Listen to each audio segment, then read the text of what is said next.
All right, guys, welcome back to the channel. Week 2 of the NFL season is done.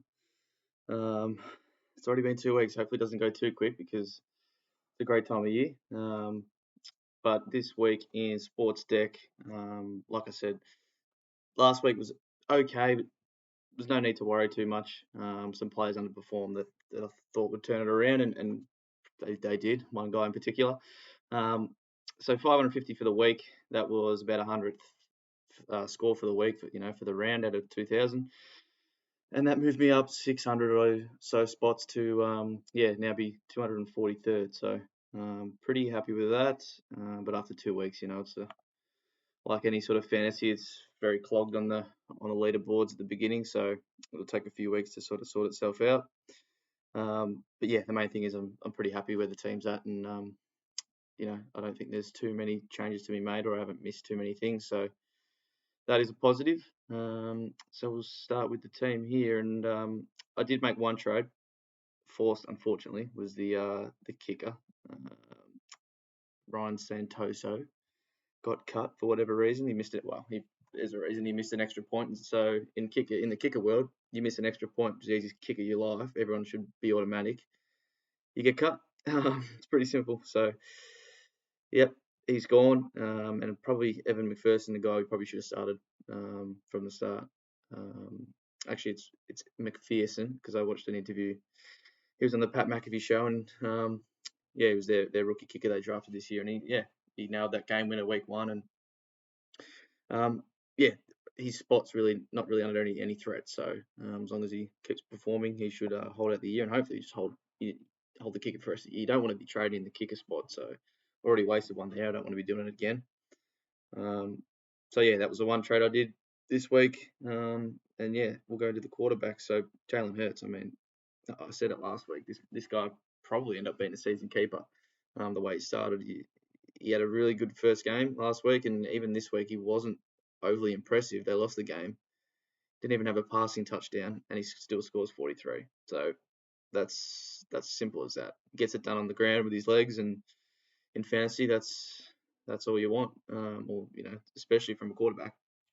So yeah, I think he's the 6th quarterback of the year after 2 weeks. So yep, hopefully we can keep him all year long, and he keeps performing. Now the other 2 rookies, not very impressive. Trev had a big bomb in the first quarter, I think on the first drive, and after that, Jags couldn't really get anything going. So I'm a little bit worried about them, especially with Urban Meyer coming in. I don't think that's been a great signing, and I don't think that's going to last too long, to be perfectly honest. So yeah, hopefully he can. I mean, he's very talented. So just trying to look at their matchup for this week. It's the Cardinals. So look, the Cardinals, I don't know, an all right defense. So probably field Trev again, especially over the guy on my bench, Zach Wilson. But we might look at trading him. I'll get to that later. He threw 4 picks against the Pats and was pretty horrible. But you can't put it all down to him either. Terrible O-line. Not much going on up the field. I know he has Corey Davis, but he had a stinker. His, highest targeted receiver this week was bloody Elijah Moore, who's another rookie. So it's the Jets, man. You can't really trust them. But we'll look at trading him, and I'll tell you who to later on. Running backs. This is where it sort of bounced back. Pretty much everyone in this category had a bounce back besides CMC, who obviously kicked off last week very well. Kept his 1 point shy from last week, so pretty much bang on his average. And honestly, like I said, I expect that to be pretty much his floor. He's going to have a down game eventually, but about 35-40 is what you expect from him minimum, and then it just comes down to touchdowns. So happy with that, and took his VC score pretty comfortably. Wasn't going to risk anything else. Probably take a 40 plus every week. Derrick Henry, King Henry, man, this guy, he's again at halftime. He only had about 13 carries for 30 yards, and he's just second half. The Titans made a massive comeback, and he scores 3 touchdowns in the second half. They get to overtime, and they kick the winning field goal, and he scores 89. So ridiculous. He's a guy you could, tempt with the VC 1 week if he has a great matchup, and you're still able to captain, CMC afterwards. So definitely something I'm looking at. I haven't looked too far into the fixture whether that will work one week because, well, CMC mostly plays early, so it probably won't. But he's a captaincy option maybe if he had a good matchup and CMC for whatever reason didn't fire. So very happy with Derek. And yeah, hopefully he keeps it up all season. Zeke, I mean, I saw this coming. I mean, last week was sort of always going to happen against the Bucks, best rush defense over the last 2 or 3 years. So no surprise to see him come back with a 30, get in the end zone. But the only slight worry is Tony Pollard is getting more touches now. I mean, he always had a few, but it's for what he's shown now. When he does get them, he's got rapid speed, and he's sort of always like Zeke's the between the tackles guy, straight up the guts. Sort of no one better than him at doing that sort of stuff. Obviously, Nick Chubb and others come to mind, but Tony Pollard is the guy that they get running outside the line and around the edge, and he's got absolute top speed, and he did it 4 or 5 times for huge runs on the weekend. So they're going to keep using him. I don't see why they wouldn't. So it's a little bit concerning and annoying that Zeke probably gets more eaten into his touches from here on out. I would imagine, especially as he's sort of getting on in not in age, but sort of his workload that he's had over the first 4 or 5 years of his career. I expect that to sort of continue, and Pollard will continue to get more touches, I would say. But look, we hold him for now, and only look at maybe swapping him around his buy or something if we see fit. Najee Harris again, just a bit of a weird game last week against the Bills. Not much scoring, not much going on, and he got a going this week. Found himself in the end zone as well with a nice receiving touchdown. So yeah, Najee would be good. He'll make us a lot of cash. So yeah, happy with him. Everyone should have him, as I expect. And then the two on the bench, they ticked along okay as well. Javonte still splitting the time with Melvin Gordon as probably expected for a while, so he might be more of a slow burn. And Tyson Williams is still the leading back in that backfield, but with that backfield having so many options, and their quarterback basically being their main running back, he's not gonna.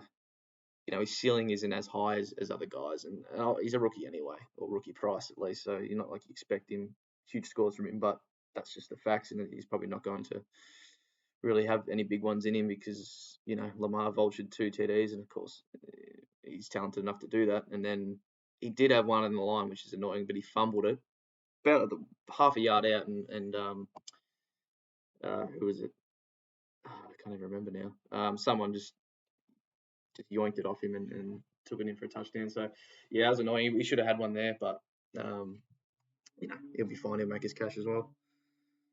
Wide receivers, most of these boys bounced back like I expected, and funnily enough, the one that had a big week last week had a stinker. So Devontae Adams looked very annoying. He didn't get in the end zone yesterday. I must admit I had a few bets on him, and he was a couple of, the last leg and a couple that didn't get me across the line. But yeah, 120 yards or something, 10 catches. This is about his floor. Like I said, with most of these guys, it should be about 30 points is the minimum you'd expect pretty much week to week. And then it just comes down to, touchdowns. So yeah, expect that from Devontae. I know he's going to drop a bit of cash, and George was actually saying to me, do I trade him to Cup or something, bank the $7 million or whatever, and catch the price rise? But I just don't see merit in that. It's a waste of a trade for one.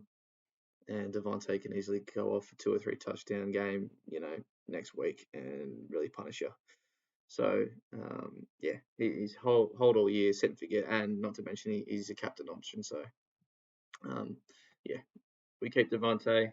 Tyreek, I mean, pretty poor game from him. I mean, he got shut down all night, and the Chiefs couldn't really even get their run game going, couldn't get him going, so they really only had Kelsey to lean on, and then a couple other guys, deeper on the depth chart popped up for some touchdowns like Pringle and Harbin, and actually no, Harbin didn't, but Robinson did. So yeah, look, Tyreek, probably his worst game of the year. I would suspect he's only going to have more, better games than that. I don't see him going that badly again. So yeah, there's no worry there. It's Tyreek Hill, linked to Paddy Mahomes. I don't think we have too much concerns about that.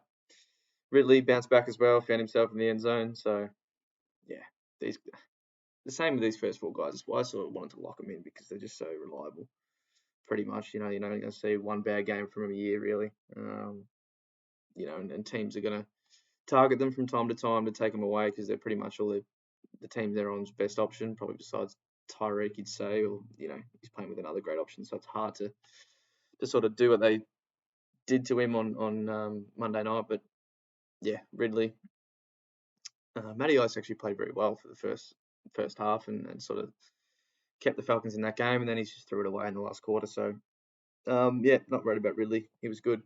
Should continue, and Diggs as well. Look, weird game. Bills won 35-0, and he sort of only found the end zone once. They actually had quite a good running game going. Got, I think, Singletary broke off a big touchdown, and Moss got in the end zone twice as well. So a weird one to see him win, 5 touchdowns or whatever to zip, and Diggs only having one. But that's just the way the game went, I think, and they were sort of never really having to throw a lot, being up so much from early on. Terry, beautiful from Terry. Against my Giants, of course, and don't really want to speak about that game because the Giants keep finding ways to lose games that they just shouldn't. But Terry was just on fire, and Fitz going down, it didn't really concern me, but it shows now that it almost could have been better because that first half with Fitz last week, he wasn't really getting targeted, and ever since then with Heineke coming in, Terry's just been getting absolutely fed. So I think it's Heineke's go-to guy. Trust him. Heineke's trying to keep his job and show that he's a worthy starting quarterback in the league. So he's going to lean on Terry a lot to get easy checkdowns and easy yards. Really happy with Terry. And CD is insane. This kid is absolutely insane. If you didn't see the play he almost had just before halftime, unbelievable. He's just a crazy good player. So really happy that I started him, and I see him being Dak's number one guy for the rest of the season. I know Murray's there, and they're probably more of a 1-2 than a clear number one. But I love CD. Unbelievable player. The rookies, a bit disappointing. I probably don't have the ones you want. Jamar Chase, probably want him over Devonta Smith at this point. It's hard to tell. Chase has had 2 touchdowns in 2 games. That's not going to continue. And Devonta just, Hurts had more of a run game going than a throwing game. So just a down week, and Elijah Moore, actually not too concerned because he was the most targeted receiver on that team. It's just that he's tied to Wilson and that terrible sort of team that I've got to have the down weeks more often than not.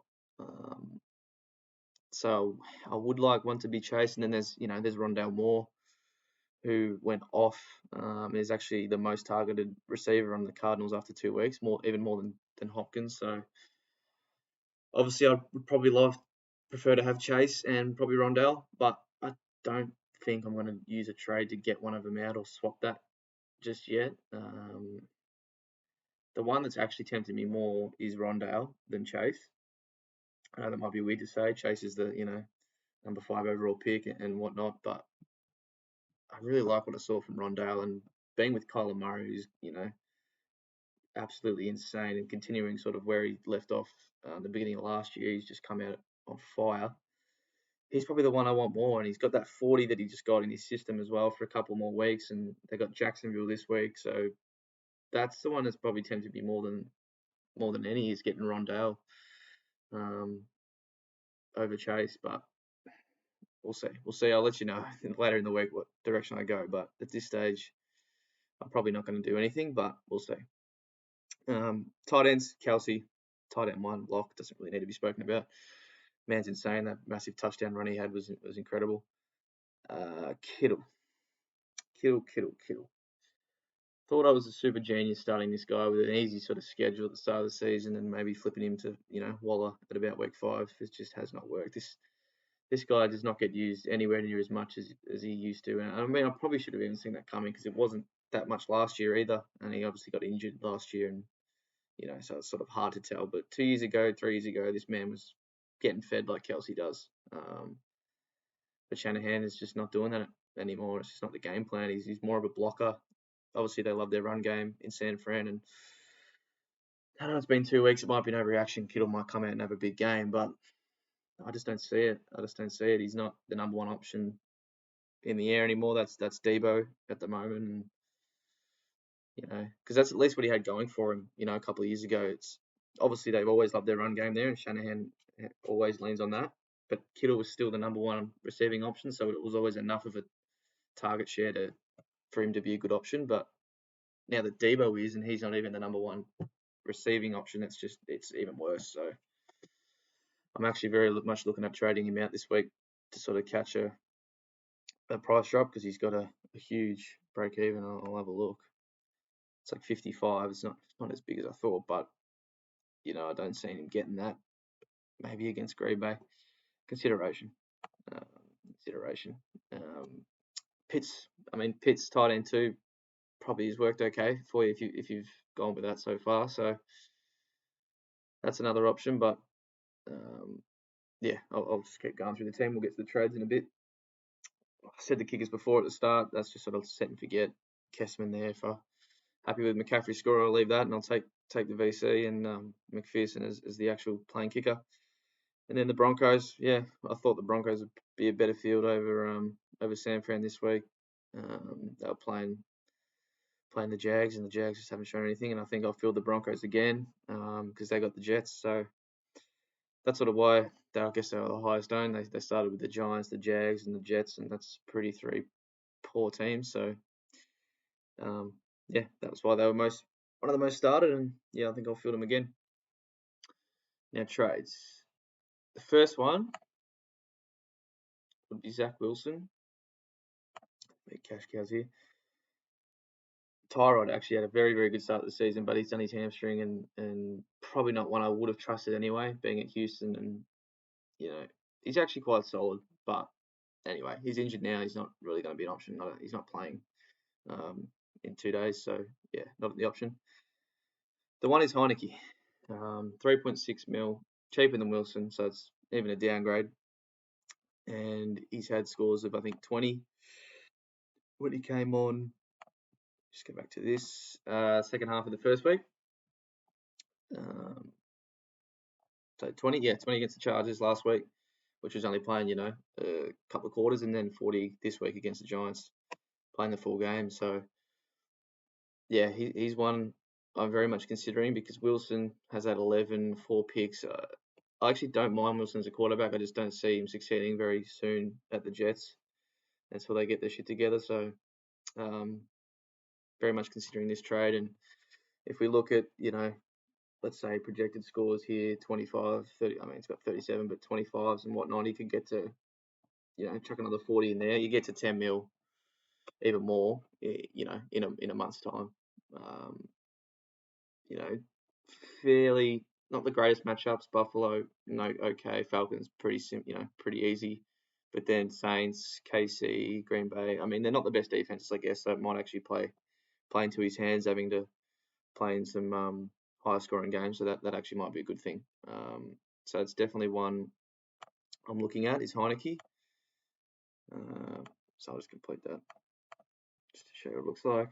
And he's even a field option too, which is what I like over Trev, because Trev, I don't trust the Jags either.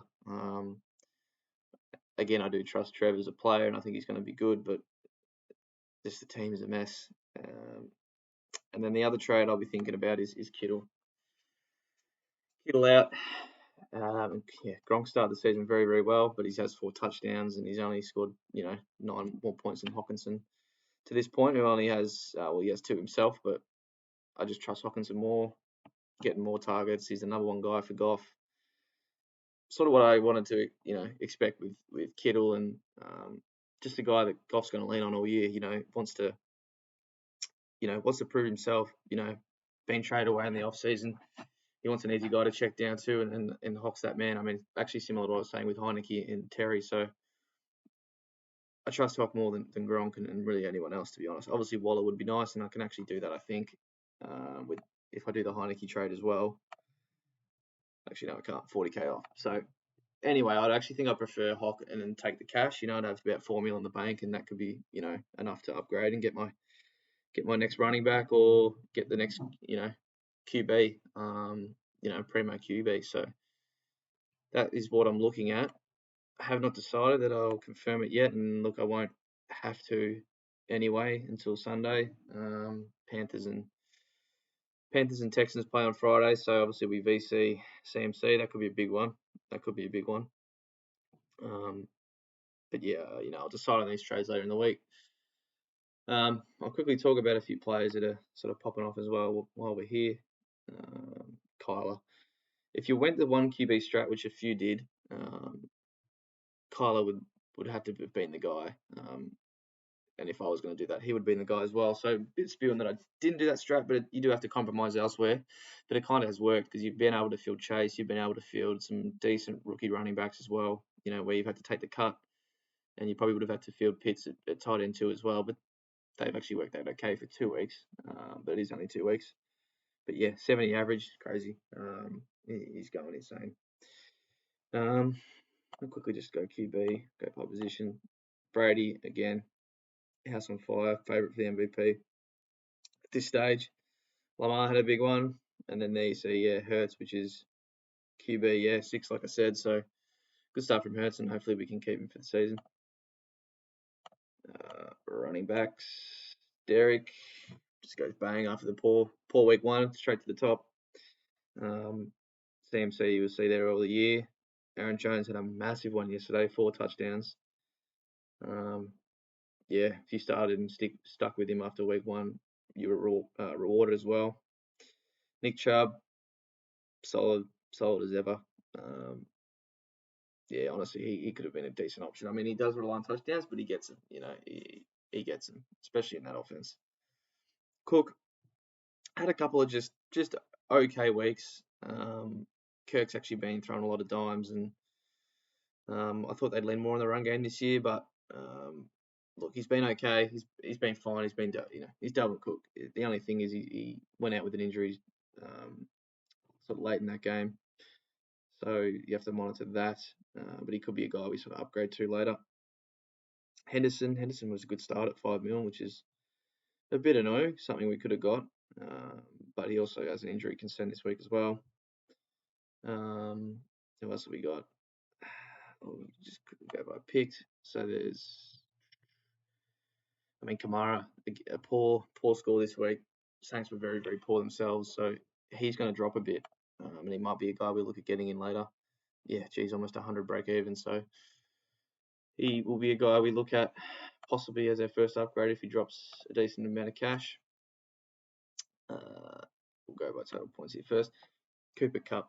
He's the one guy I'm upset I didn't start. It's annoying. I know I've got Terry in sort of that spot where you'd have him, but there's probably no chance I was ever going to start him over one of the big 4. It would have been a gutsy move, and it would have worked off, obviously, so far.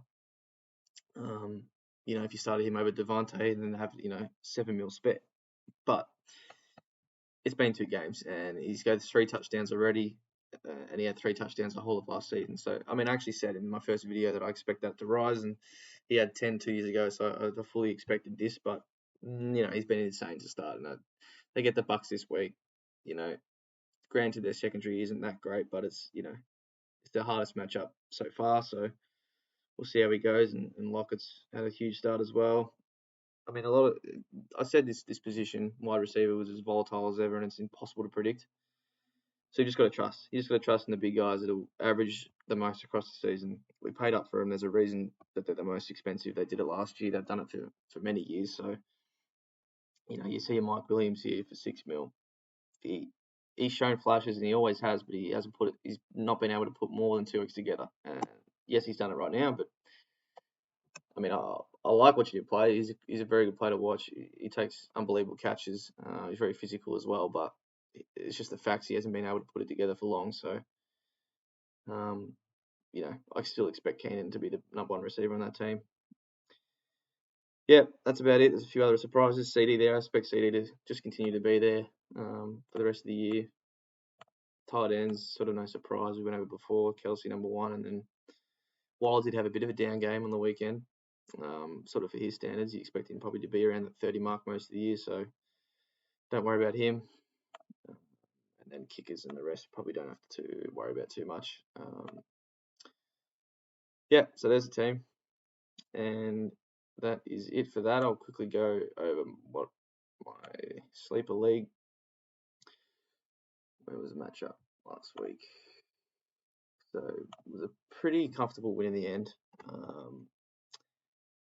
I was down about sort of 10 points or so heading into Monday night, and I sort of had Lamar. I was down about 10 points. I had Lamar left, and he had Swift left. And so I just needed Lamar to get me, obviously, 10 points, get me in front, and then put up a decent enough lead to sort of hold off Swift heading into the last game, which was yesterday. So, yeah, Lamar had that huge second half, got the comeback win, got 30-odd points, and he gave me like a 20-odd point lead heading into the last game, and Swift just wasn't, didn't have enough to make that up. So, won by about 16 points, started the season 2-0, which is good. And then I have Brady's bunch here this week. So, yeah, no real changes to my team. I got Ruggs off waivers just before someone dropped him, and he had a really good game on the weekend. So, yeah, just a sort of bench, sort of backup at this stage. But, yeah, super happy with my team anyway. Got, Eckler, Monty, AB, Woods, Higbee, Damien Harris, CD, Lamar. And if you're wondering why I put these guys further down, it's you want your later guys in the flex spots that are playing later in the round, just in case anything happens. You're not limited to who you can swap them with off the bench if late injury comes or whatnot. So yeah, hopefully we get the job done and sitting third at the moment. So 2-0. All right, guys. Cheers. I'll be on Twitter as always. DM me if you have any questions, and I'll post what trades I end up doing later in the week, and we'll see where we go. All right, guys. Cheers.